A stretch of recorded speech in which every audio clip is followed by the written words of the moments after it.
I was standing in my driveway at 6 in the morning, coffee in hand, watching the snow fall when I heard the shriek that would change my entire winter. The voice belonged to a woman I had never met, but one I would come to know very well over the next few weeks. She was marching across the street toward my property like she owned the entire neighborhood, her perfectly coiffed blonde hair somehow immune to the blizzard conditions around us. "Excuse me," she shouted, her breath creating angry little clouds in the frigid Michigan air. "You were supposed to plow our driveways 2 hours ago. The service contract clearly states that all plowing must be completed by 4 in the morning on snow days." I blinked at her, genuinely confused. My name is Isaac Lawson, and I had just moved to this quiet street in Traverse City 3 months ago. I bought a nice little ranch house on the corner of Maple Ridge Drive, right on the edge of what appeared to be a planned community called Pinewood Estates. My property sat just outside their entrance, a fact I had been quite pleased about when I purchased it. I wanted peace and quiet, not a bunch of rules about what color I could paint my mailbox. "I think you have the wrong person," I said, trying to be polite despite the early hour and her aggressive tone. "I don't plow anyone's driveway but my own." Her eyes widened like I had just confessed to a murder. "What do you mean you don't plow our driveways?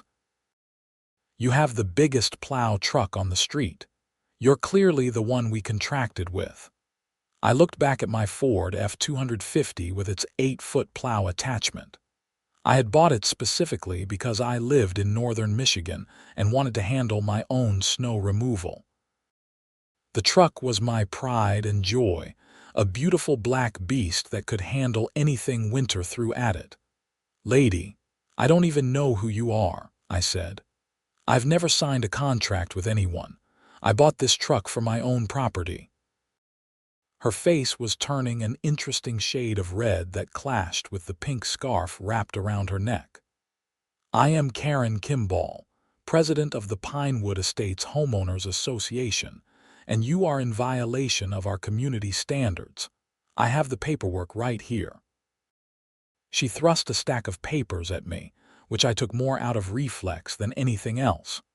I glanced through them quickly, seeing a bunch of legal jargon about snow removal services and community obligations. At the top was an address. "This says 445 Maple Ridge Drive," I said. "I live at 289 Maple Ridge Drive. That's not even close." Karen snatched the papers back and stared at them. For a moment, I thought I saw doubt flicker across her face, but it was quickly replaced by that same entitled fury. "Well, you still need to help us. We have elderly residents who cannot get to their medical appointments, children who need to get to school. You have the equipment, and it's your civic duty." I felt my own patience wearing thin.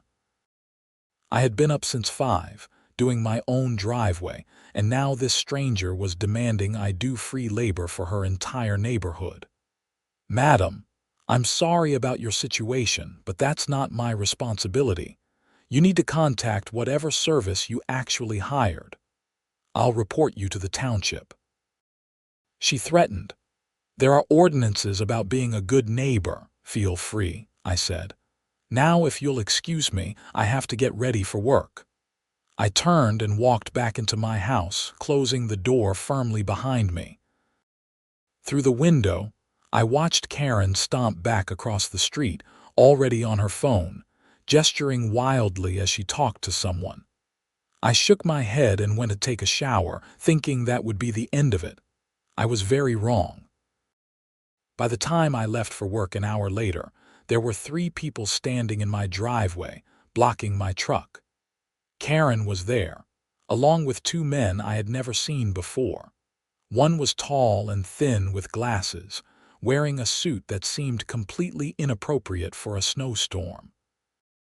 The other was shorter and stocky, with his arms crossed over his chest like he was trying to intimidate me. "Mr. Lawson," the tall one said as I approached. "I'm Richard Pemberton, Vice President of the Pinewood Estates HOA. We need to discuss your obligations to this community. I don't have any obligations to your community, I said. I'm not a member of your HOA. My property isn't even in Pinewood Estates. That's a technicality, Richard said, pushing his glasses up his nose. Your property borders ours, and by township ordinance, you're required to maintain good neighbor relations. I stared at him. Show me that ordinance, he blinked. Excuse me. Show me the township ordinance that says I have to plow your driveways for free just because I live next to you. I'll wait. The stocky man stepped forward. Listen, buddy, we can make things really difficult for you if you don't cooperate. Code violations, noise complaints, you name it. It's in your best interest to play ball. I felt anger surge through me. Are you threatening me? I'm explaining reality, he said. His name tag said Brad Morrison, HOA treasurer. Get out of my driveway, I said quietly. Now. Or what? Brad took another step forward. Or I call the police and report you for trespassing and threatening behavior, I said, pulling out my phone.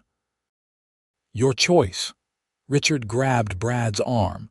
Let's go, we'll handle this through official channels. They retreated, but Karen turned back to glare at me. You haven't heard the last of this. I watched them go, my jaw clenched. This was absurd. I had moved to Traverse City for peace and quiet after years of dealing with corporate politics in Detroit. I ran a small consulting business from home, helping companies optimize their logistics. The whole point was to avoid drama.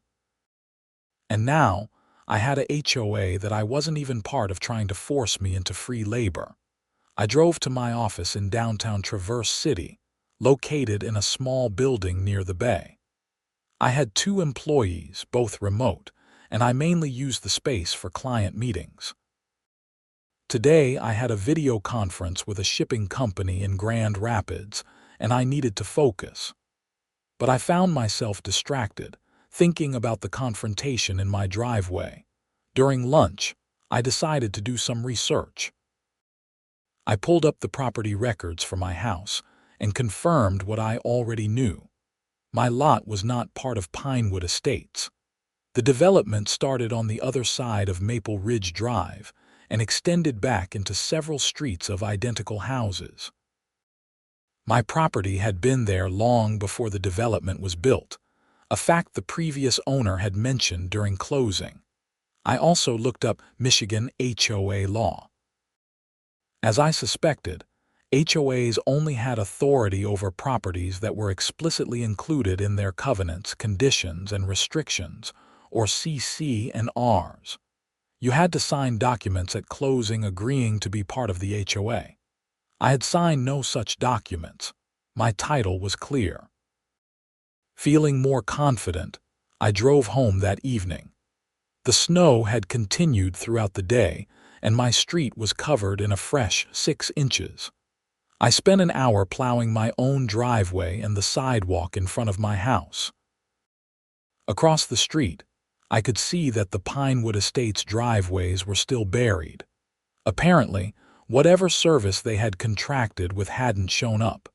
I felt a tiny twinge of sympathy, but it was their problem to solve, not mine. The next morning, I was woken at 5:30 by the sound of someone leaning on my doorbell. I stumbled out of bed, pulled on a robe, and went to the door. Through the peephole, I could see Karen Kimball, and she was not alone. There were at least a dozen people behind her. I opened the door a crack, the chain still engaged. "What? We demand that you plow our driveways," Karen shouted. "We've been trapped in our homes for over 24 hours. This is unacceptable." "Then call a plow service," I said. "That's not my job. We already paid for a service. They went out of business last week without telling us. We need help now." I almost felt bad. Almost. "There are dozens of plow services in Traverse City. Call one of them." "They're all booked up because of the storm. You're our only option." "I'm not your option at all," I said. "I don't work for you, and I'm not going to work for you. Figure it out yourselves." An older man stepped forward, his face kind but worried. "Son, I have a doctor's appointment this morning. It's for my heart. Please, I just need to get out of my driveway." I felt the guilt trip working, but I held firm. "Sir, I'm sorry about your situation, but you need to call a cab or an ambulance if it's that serious. I'm not a Plow service." "You're a selfish, horrible person," Karen screamed. "We'll make sure everyone knows what kind of neighbor you are." I closed the door and locked it. I could hear them outside, arguing among themselves. Eventually they left and I got ready for my day, but I felt unsettled. I didn't like conflict, and I especially didn't like being portrayed as the bad guy when I was simply refusing to do free labor for strangers. Around noon, I was in the middle of a conference call when I heard vehicles outside. I glanced out the window and felt my stomach drop. There were 2 Traverse City police cruisers parked in front of my house, and Karen was talking animatedly to one of the officers, pointing at my house. I muted my microphone and told my client I needed to step away for a moment. I went to the door just as one of the officers knocked. "Isaac Lawson?" the officer asked. He was young, maybe late 20s, with a name tag that read Officer Martinez. "That's me," I said. "What's this about?" "We received a call about a dispute regarding snow removal services." "Miss Kimball here says you violated a contract with the Pinewood Estates HOA." I looked past Martinez to where Karen stood, her arms crossed and a satisfied expression on her face. "There is no contract. I'm not a member of their HOA, and I've never agreed to plow their driveways." Officer Martinez glanced at his partner, an older woman with sergeant stripes named Sergeant Collins. She stepped forward, looking tired of this nonsense already. "Madam," she said to Karen, "do you have documentation showing that Mr. Lawson is part of your HOA?" "Well, no, but his property borders ours and he has the equipment," Karen protested. "That's not how contracts work," Sergeant Collins said. "Does he live within the Pinewood Estates boundaries?" "Technically, no, but then he's not part of your HOA and he has no obligation to provide any services to your community." Sergeant Collins turned to me. "Mr. Lawson, have you signed any agreements with this HOA?" "Absolutely not," I said. "I've lived here 3 months, and the first time I met any of them was yesterday morning when Miss Kimball showed up demanding I plow their driveways." Martinez was looking at his notepad. "Miss Kimball, you called 911 and reported this as an emergency." Making false emergency reports is a crime in Michigan. Karen's face went pale. "I didn't say it was an emergency. I said it was urgent. You told the dispatcher that someone was refusing to provide emergency services to elderly and disabled residents," Martinez said. "That's why we were dispatched with priority. But this is a civil matter at best, and more accurately, it's nothing at all. Mr. Lawson is under no obligation to do anything for your HOA." "But he has the equipment," Karen repeated, her voice getting shrill. "He's being deliberately spiteful." "Madam, owning a plow doesn't obligate someone to plow your driveway," Sergeant Collins said. "That's like saying anyone who owns a lawnmower has to mow your grass. I'm going to give you a warning this time, but if you continue to harass Mr. Lawson or make false reports, you will be charged." "Do you understand?" Karen's mouth opened and closed like a fish. "This is ridiculous. What are we supposed to do? Call a plow service," Collins said. "Or shovel. Those are your options. Now please leave Mr. Lawson alone." The officers waited while Karen retreated across the street, shooting murderous glares at me the whole way. Martinez turned back to me. "Sorry about this, Mr. Lawson. We get HOA disputes sometimes, but this is a new one." "Thanks for clearing it up," I said. "I just want to be left alone." "You're within your rights," Collins said. "If they bother you again, call us. That warning is on record now." I watched them drive away, feeling vindicated but also anxious. Something told me this wasn't over. I was right. Over the next few days, the harassment escalated. I started receiving dozens of phone calls from numbers I didn't recognize. When I answered, they were HOA members demanding I plow their driveways, some pleading, some threatening. I blocked the numbers, but more kept calling. Then the emails started. Someone had found my business email address and sent it to the entire HOA. I got hundreds of messages, clogging my inbox. Some were angry, calling me selfish and cruel. Others tried guilt trips, describing sick relatives and dangerous conditions. A few were outright threatening, promising to make my life hell if I didn't comply. I documented everything and contacted my lawyer, a sharp woman named Patricia Green who had helped me with my business incorporation. She listened to my story and immediately sent a cease and desist letter to the Pinewood Estates HOA board. "This is harassment," Patricia said during our phone call. "You have a clear case if you want to pursue it. They have no legal standing to demand anything from you." "I just want them to leave me alone," I said. "I don't want to spend months in court." "The cease and desist should help," she said. "If they ignore it, we can get a restraining order." The letter worked for about 48 hours. Then I came home from a grocery run to find my mailbox had been smashed. The post was bent, and the box itself was dented beyond repair. I took photos and filed a police report. 2 days later, someone let the air out of all 4 tires on my truck. Again, photos and a police report. The officer who came out was Martinez again, and he looked frustrated. "We know it's probably someone from the HOA," he said, "but we can't prove it without evidence." "Do you have security cameras?" "Not yet," I said, "but I'm getting some installed tomorrow." "Good idea," Martinez said. "Keep documenting everything. If this escalates to something more serious, you'll want a record." The camera installation company came out the next morning. I had them install 8 cameras covering every angle of my property, with cloud backup and motion alerts. The technician, a friendly guy named Tom, whistled when I explained why I needed them. "HOA drama," he said. "Man, I hear horror stories about those.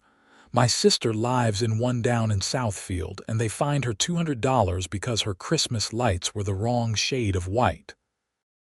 "These people aren't even my HOA," I said. "That's the crazy part." "That's even worse," Tom said. "At least if you signed up for it, you kind of know what you're getting into. This is just nuts." The cameras proved their worth within 24 hours. At 2 in the morning, I got a motion alert on my phone. I pulled up the app and watched as 2 figures approached my truck. They were wearing dark clothes and had their hoods up, but in the infrared, I could see them clearly. One of them had a key or something sharp and started scratching along the side of my truck. I called 911 immediately and stayed on the line while watching the feed. The vandals worked quickly, carving what looked like words into the paint. Then they ran off through the snow. The police arrived within 5 minutes. I showed them the footage, and Martinez, who seemed to be getting all my calls, shook his head in disgust. "We can try to identify them from the footage," he said. "The way they move, build, that might be enough if we bring in some suspects." "I have a pretty good idea who sent them, even if I can't identify the actual people," I said. "The HOA," Martinez said. "It wasn't a question." "Who else?" The next morning, I went out to look at the damage in daylight. Carved into the side of my truck in letters 6 inches tall were the words, "Plow or else." I was furious. This wasn't just harassment anymore. This was criminal destruction of property, and it was going to cost me thousands to repair. I called Patricia immediately. "We're past cease and desist," she said. I'm filing for a restraining order against the entire HOA board, and I'm recommending you pursue criminal charges against anyone who can be identified." "Do it," I said. I was done being nice. Patricia moved fast. Within 2 days, I had a temporary restraining order against Karen Kimball, Richard Pemberton, and Brad Morrison, the 3 board members I had interacted with. They were prohibited from coming within 500 feet of me or my property. The police investigation was slower. Detective Sarah Walsh was assigned to my case, and she came to my house to review all the evidence I had collected. She was in her 40s, with sharp eyes and a no-nonsense attitude. "This is pretty cut and dried harassment," she said. "The problem is identifying who actually vandalized your truck. The footage isn't clear enough for a positive ID, but we're going to bring in the board members for questioning. Sometimes people crack under pressure." "What about all the calls and emails?" I asked. "That's harassment, definitely. We can pursue charges for that. But vandalism is more serious, especially with the threatening message. That's a felony in Michigan when combined with the property damage value." I gave Detective Walsh access to all my documentation. 3 days later, she called me back. "We've made an arrest," she said. Brad Morrison admitted to orchestrating the vandalism. He didn't do it himself, but he paid 2 teenagers from the neighborhood to do it. They've been identified and arrested as well. I felt a surge of satisfaction. What happens now? Morrison is being charged with conspiracy to commit vandalism and intimidation. The teens are juveniles, so that will be handled separately. The rest of the board is being investigated for the harassment campaign. Your lawyer can probably get you a significant settlement in civil court too. Things moved quickly after that. The local news picked up the story, and suddenly, I was getting calls from reporters wanting to interview me. I declined most of them, but I did agree to talk to the Traverse City Record Eagle. The story ran with the headline, "HOA arrested after harassing non-member neighbor over snow plowing." The article detailed everything that had happened, including the police involvement and the vandalism. It painted the Pinewood Estates HOA board in a very unflattering light. Within hours of publication, my phone was buzzing with messages of support from people around the city, many sharing their own HOA horror stories. But the most interesting call came from a woman named Deanne Fletcher. She identified herself as a resident of Pinewood Estates and said she was part of a group trying to remove the current board. "Can I meet with you?" she asked. "There's a lot you don't know about what's been happening in our neighborhood, and I think it might help your case." We met at a coffee shop in downtown Traverse City the next morning. Deanne was in her 50s, with kind eyes and a tired expression. She brought another woman with her, introduced as Margaret Chen. "Thank you for meeting with us," Deanne said. "We want to apologize for what Karen and her cronies have put you through. Most of us in the neighborhood had no idea they were harassing you until we saw the police reports. Some of us did get asked to call and email you," Margaret admitted. "But we were told you had signed a contract and were refusing to honor it. We had no idea you weren't even part of the HOA." I sipped my coffee. "What's really going on here?" Deanne and Margaret exchanged glances. Then Deanne leaned forward. "Karen and her board have been embezzling from the HOA funds for at least 2 years. We've been trying to get access to the financial records, but they keep blocking us. The reason we didn't have a snow plow service this winter is because they never paid the one we contracted with last year. The company went out of business, and when we tried to hire someone new, there was no money in the account." "Where did the money go?" I asked. "We don't know for sure, but we have suspicions," Margaret said. "Karen completely renovated her house last year. New roof, new windows, new kitchen. That's easily $50,000 of work. Richard bought a new boat. Brad took a 3-week vacation to Hawaii. How much are we talking about? I asked. Each homeowner pays $1,500 a year in HOA fees, Deanne said. There are 87 houses in Pinewood Estates. That's over $130,000 a year. Plus we had reserves built up from previous years. There should be close to $200,000 in the account. I let out a low whistle. And you think they stole it? We know they did, Deanne said. But we can't prove it without access to the records. They keep saying the accountant has everything and they'll present it at the next meeting, but they keep canceling meetings. We haven't had an official HOA meeting in 8 months. Why are you telling me this? I asked. Because your lawyer is already involved, Margaret said. And because the police are investigating them now. If we can piggyback on that investigation, we might finally get the evidence we need to remove them and possibly press charges. I thought about it. This was bigger than just my harassment case.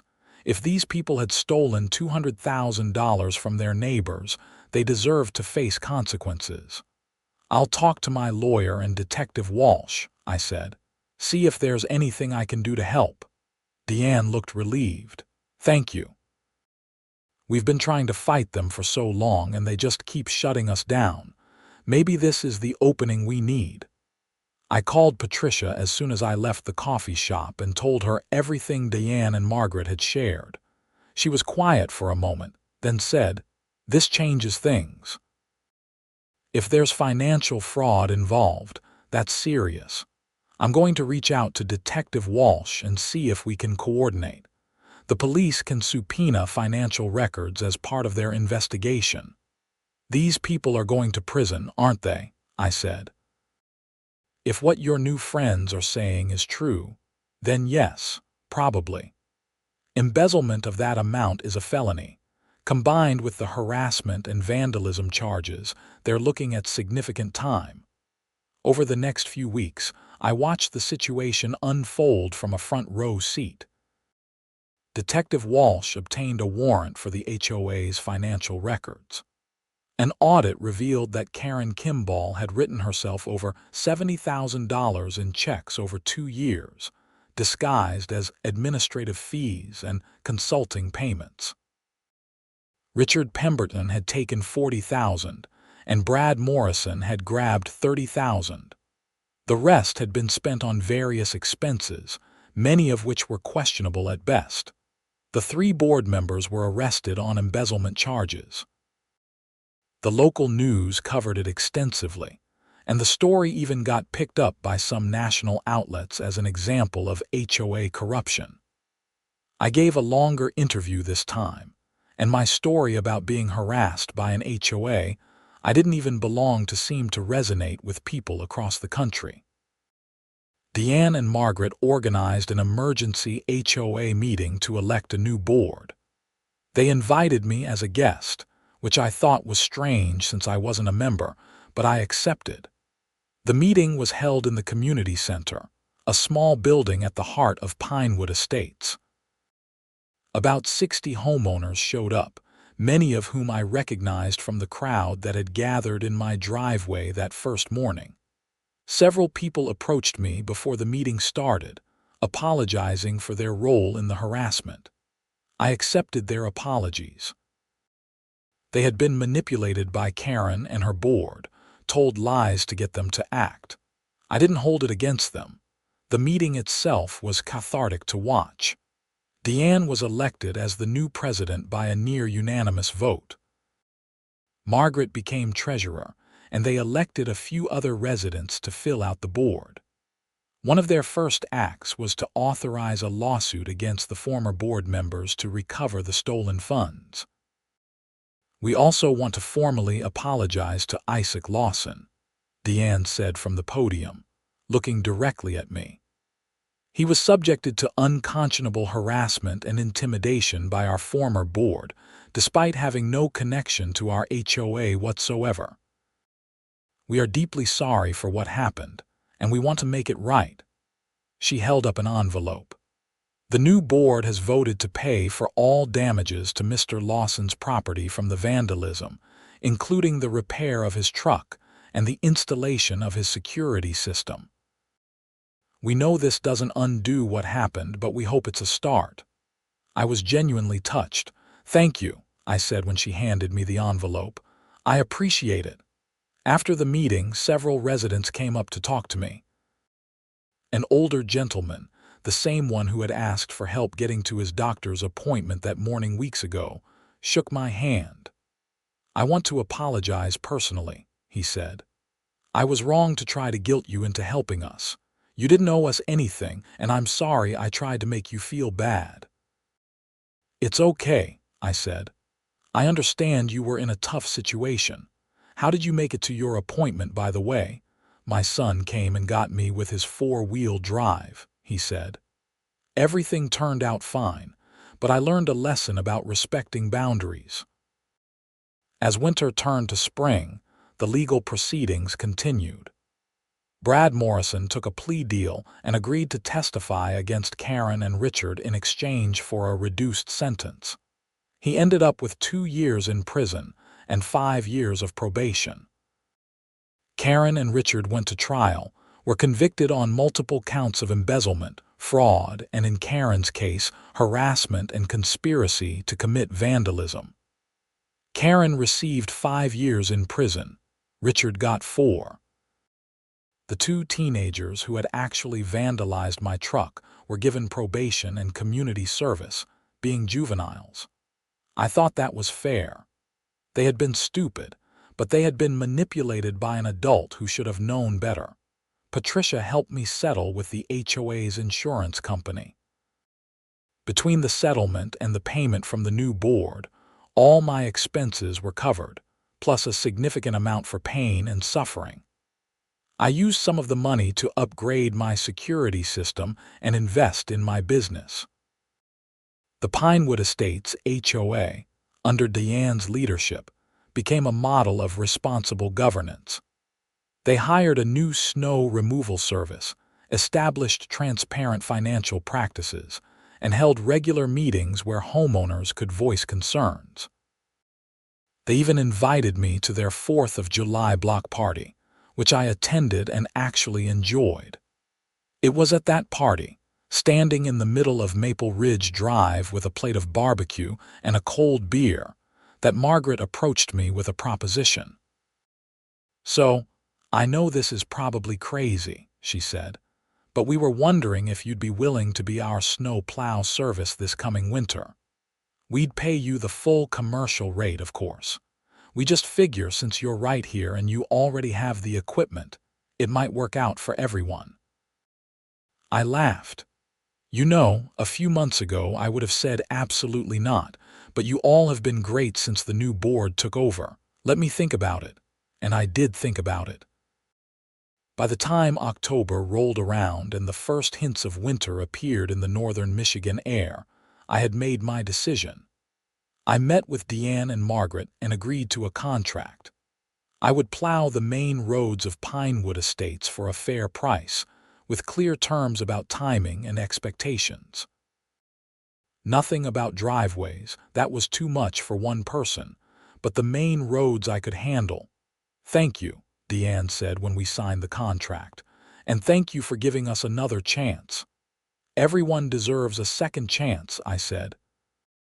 Besides, the new board has shown me what a good HOA can look like. You're actually serving your community instead of exploiting it. The first big snow of the season came in late November.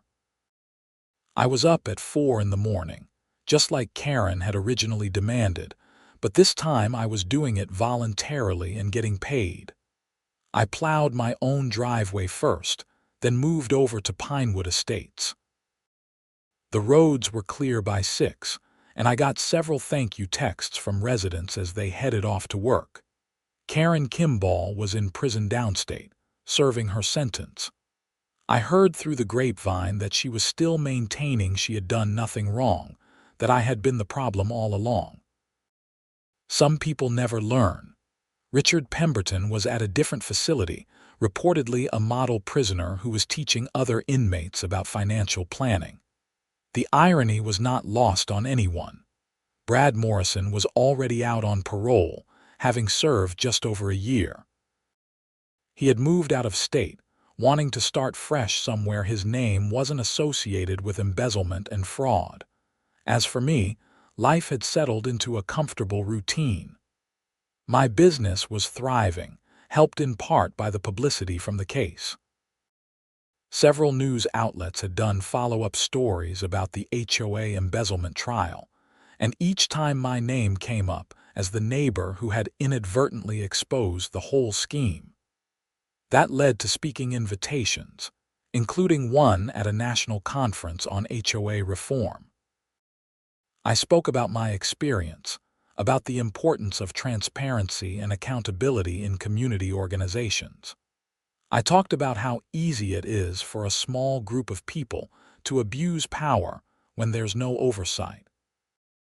And I emphasized that homeowners need to stay engaged with their HOAs, to ask questions and demand answers. The speech was well received, and I got approached afterward by a publisher who wanted me to write a book about my experience. I was still considering it. Part of me wanted to move on and forget the whole thing, but another part recognized that my story could help others who were dealing with similar situations. Detective Walsh closed the case officially in January, 1 year after the initial incident. She called to let me know personally. "I wanted to thank you for your cooperation throughout this investigation," she said. "Cases like this, where we can actually get justice for the victims, they're rare. A lot of times HOA fraud goes unreported because people don't think anyone will care." "I'm just glad it's over," I said. "Well, you should know that your case has become a training example for our department. We use it to teach officers about HOA jurisdiction issues and how to handle neighbor disputes. You've made a difference beyond just your own situation." That made me feel good. Something positive had come from the whole nightmare. Spring arrived, and with it came the end of snow season. I put my plow away and focused on other projects. I had started dating someone, a teacher named Emily who lived in Traverse City proper. She had followed the news coverage of my case and thought I had handled the situation with remarkable patience. "I would have lost my mind," she said over dinner one night. "Having strangers demand you do free labor for them, and then vandalizing your property when you refuse." I would have been screaming. I came close a few times, I admitted, but losing my temper wouldn't have helped anything. Better to document everything and let the legal system work. "You have more faith in the system than I do," Emily said. "The system worked in this case," I said. "Slowly, but it worked." In May, Deanne called me with news. The lawsuit against the former board members had settled. Between recovered assets, insurance payments, and wage garnishments that would continue for years, the HOA would recover about 80% of what was stolen. "We're using the money to make some long-needed improvements," Deanne said. "New playground equipment, repairs to the community center, and we're building up our reserves again. It'll take time, but we'll recover." "That's great news," I said. "There's something else," Deanne said. "We want to throw a party. A celebration of the new board, the resolution of the case, all of it, and we want you to be the guest of honor." I started to decline, but Deanne cut me off. "Please, let us do this. You exposed what was happening here even though you didn't mean to. You helped save our community. We want to say thank you properly." So I agreed. The party was held on a beautiful Saturday in June with perfect weather and blue skies. The entire neighborhood turned out, along with Detective Walsh, Officer Martinez, and even Patricia, my lawyer. There was food and music, and at one point Deanne gave a speech about everything that had happened and how the community had come together. "None of this would have been possible without Isaac," she said. "He could have just moved away, avoided all the conflict. But he stood his ground, documented everything, and helped us uncover the corruption that was destroying our neighborhood. He's shown us what a real good neighbor looks like. Everyone applauded, and I felt embarrassed but also proud. I hadn't set out to be a hero. I had just wanted to be left alone. But sometimes standing up for yourself means standing up for others too. The party went late into the evening, with kids running around playing and adults talking and laughing. I found myself in a conversation with Officer Martinez, who had become something of a friend through the whole ordeal. "You know, I've been a cop for 6 years," he said, "and I've seen a lot of HOA disputes, but I've never seen one that escalated quite like this. Or one that ended with actual prison time for the board. You think it will make other HOAs think twice about abusing their power?" I asked. Martinez shrugged. "Maybe. Probably not if I'm being honest. Power corrupts, and HOAs give certain types of people a lot of power over their neighbors. But at least in Traverse City, people will remember this case. That's something." As the sun set and the party wound down, I stood in the middle of Maple Ridge Drive, looking at my house on one side and Pinewood Estates on the other. A year ago, I had been a newcomer wanting nothing to do with my neighbors. Now I was part of the community in my own way. Emily came up beside me and took my hand. "What are you thinking about? How weird life is," I said. "How a simple refusal to plow some driveways turned into this whole thing." "Would you do anything differently?" she asked. I thought about it. The harassment, the vandalism, the stress, the legal battles. It had been exhausting, but it had also exposed real crimes and helped an entire community. And it had led me to be more involved in where I lived, to care about my neighbors in a way I hadn't before. "No," I said finally. "I wouldn't change anything. Well, maybe I'd install the security cameras sooner." Emily laughed. "Always the practical one." We walked back to my house as the last guests departed. Tomorrow was Sunday, and we were planning to kayak on Grand Traverse Bay. But tonight, I was just grateful for peace and quiet. The Pinewood Estates saga had taught me several important lessons. First, that it's important to know your rights and stand firm when you're in the right. Karen and her board had counted on me backing down, on being intimidated into compliance. If I had given in, even once, they would have walked all over me. Second, that documentation is everything. The photos, the videos, the saved emails, and recorded calls. All of that evidence had been crucial in building the case against the board. Without it, it would have been my word against theirs. Third, that most people are fundamentally good. Yes, Karen and Richard and Brad were criminals. But the rest of Pinewood Estates were just normal people who had been misled and manipulated. Once they understood the truth, they did the right thing. And finally, that communities matter. I had moved to Traverse City wanting to be isolated, to avoid the politics and drama I had dealt with in Detroit. But being part of a community, even in a limited way, had enriched my life. The friendships I had made, the support I had received, the satisfaction of helping others, all of that had value. As fall approached and the first hints of another winter appeared, I prepared my plow truck for another season. This time, I wasn't just maintaining my own property. I was serving my community, on my own terms, with fair compensation and clear boundaries. The calls started coming in from other neighborhoods too. Word had spread about my reliability and fair prices. I had to turn most of them down. I was a consultant first, a plow driver second. But I took on a few more clients, all with clear contracts and expectations. One afternoon in late October, I got a call from an unknown number. I almost didn't answer, remembering the harassment from the year before. But something made me pick up. "Hello, Mr. Lawson." This is attorney Jennifer Martinez with the Michigan HOA Reform Coalition. We're a nonprofit organization working to reform HOA laws across the state. We've been following your case, and we'd like to invite you to join our board of directors. I was surprised. I don't know anything about HOA law, not really. I just know what happened to me. That's exactly why we want you, Jennifer said. We have plenty of lawyers. What we need are real people who have experienced HOA abuse firsthand. Your story has resonated with thousands of homeowners across Michigan. You'd be a powerful voice for reform. I thought about Karen Kimball, about her entitlement and her willingness to abuse power. I thought about all the people who had reached out to me over the past year, sharing their own HOA horror stories. I thought about the elderly man who had almost missed his doctor's appointment because the HOA had stolen the snow removal funds.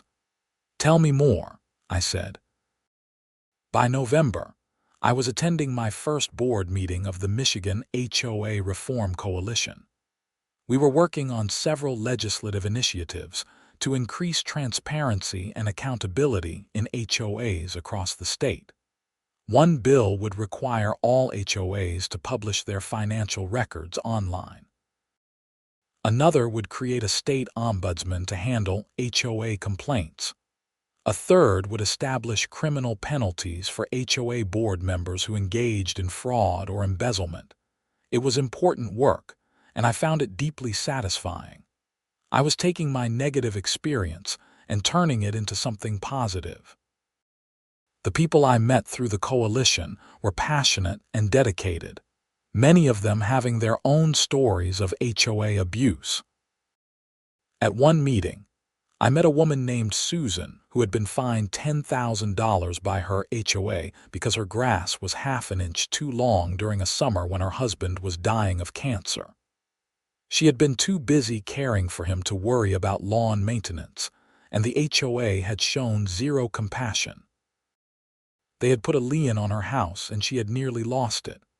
"I'm so sorry," I said when she told me her story. "That's unconscionable." "It taught me that HOAs need oversight," Susan said. "They have too much power and not enough accountability. That's why I'm here. To make sure what happened to me doesn't happen to anyone else." Stories like Susan's motivated me to work harder on the reform efforts. We testified at legislative hearings, wrote op-eds for newspapers, and organized homeowners to contact their representatives. It was slow, frustrating work, but we were making progress. Meanwhile, back in Traverse City, life continued. The first major snow of the season came in mid-December, and I was out plowing before dawn. Pinewood Estates, then my other clients, then my own property. It was exhausting but satisfying work. Emily and I had gotten serious. We talked about moving in together, maybe buying a bigger place we could share. She loved my house, but it was small for two people, especially if we were thinking long-term. "What about Pinewood Estates?" she asked one night. "There are some houses for sale there. You'd be right where you work in the winter," I laughed. "After everything that happened, they'd never let me join." "Are you kidding? Deanne told me they'd waive the initiation fee and your first year's dues if you moved in. They want you as a member." I considered it. A year ago, the idea would have been insane. But now, with the new board and the reformed HOA, it actually made sense. Emily and I looked at a few houses in the development, eventually finding a beautiful 4-bedroom with a big yard that would be perfect for the family we were starting to talk about. We made an offer in January, and it was accepted. The closing was scheduled for March, right as winter was ending and spring was beginning. It felt symbolic somehow, a new season and a new chapter. At the closing, Deanne was there representing the HOA. She hugged me when we finished signing papers. "Welcome to Pinewood Estates," she said. "Officially this time." "This is surreal," I said. "A year ago, your predecessor was having my truck vandalized. Now I'm a homeowner here." That shows how much can change with the right leadership, Deanne said, and with people willing to stand up for what's right. Emily and I moved in during a beautiful April weekend. Half the neighborhood showed up to help, carrying boxes and furniture, bringing food and drinks. It was the warmest welcome I could have imagined. That night, exhausted from moving, Emily and I sat on our new back deck, looking out at the community we were now part of. "Happy?" she asked. "Very," I said. "It's funny how things work out. I moved to Traverse City to be alone to avoid drama, and I ended up right in the middle of a huge mess. But now, on the other side of it, I'm more connected to my community than I've ever been." "And you're making a real difference with the reform work," Emily said. "I'm proud of you." "I'm proud of us," I said. "This is our fresh start." We sat in comfortable silence, watching the sun set over Pinewood Estates. Somewhere in the distance, I could hear kids playing, neighbors talking, the sounds of a healthy community. Karen Kimball was still in prison. Richard Pemberton was still in prison.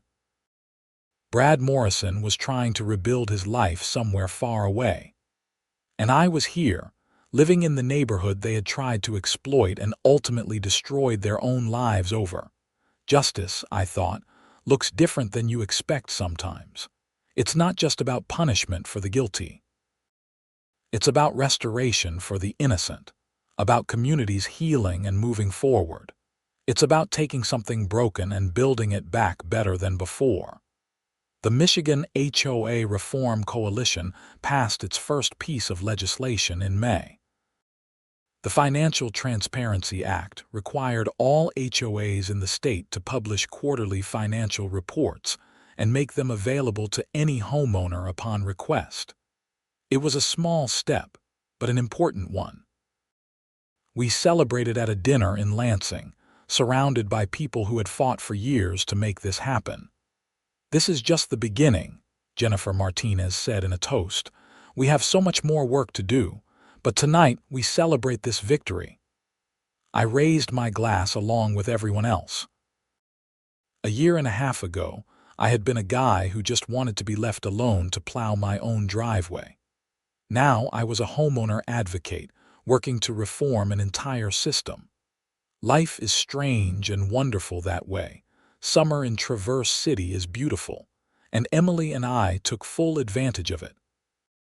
We kayaked on the bay, hiked the trails around town, and hosted barbecues in our new backyard. Our neighbors became our friends, and Pinewood Estates felt like home. In August, we got engaged. I proposed during a sunset cruise on Grand Traverse Bay, with the Sleeping Bear Dunes visible in the distance. She said yes, and we started planning a fall wedding.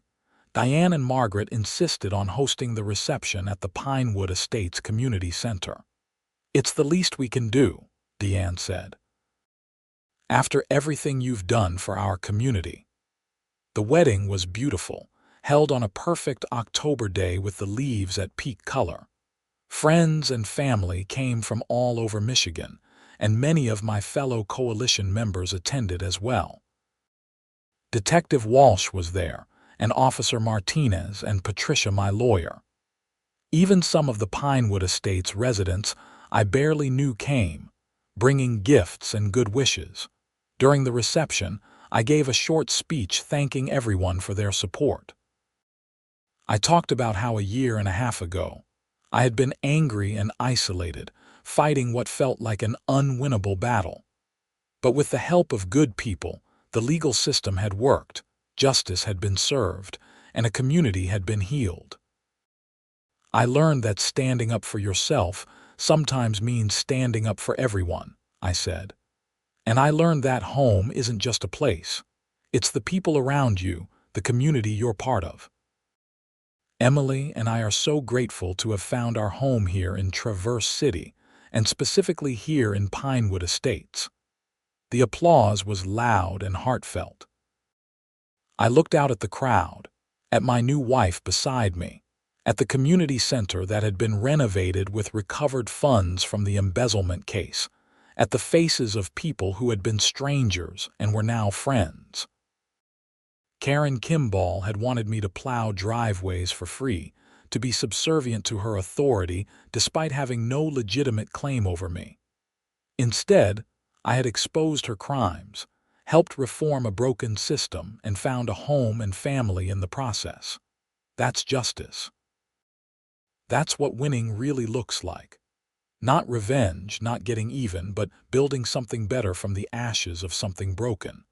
As Emily and I danced our first dance as a married couple, I caught Deanne's eye across the room. She raised her glass to me, and I nodded back. We had both won in different ways. She had her community back, honest and transparent and healthy. I had a home, a wife, a purpose. The snow would come again in a few months, and I'd be out there plowing, serving the community I was now proud to be part of. But this time, I'd be doing it as a member, an equal, a neighbor. Not because anyone forced me or threatened me or tried to manipulate me, but because I chose to. Because it was the right thing to do, and that made all the difference.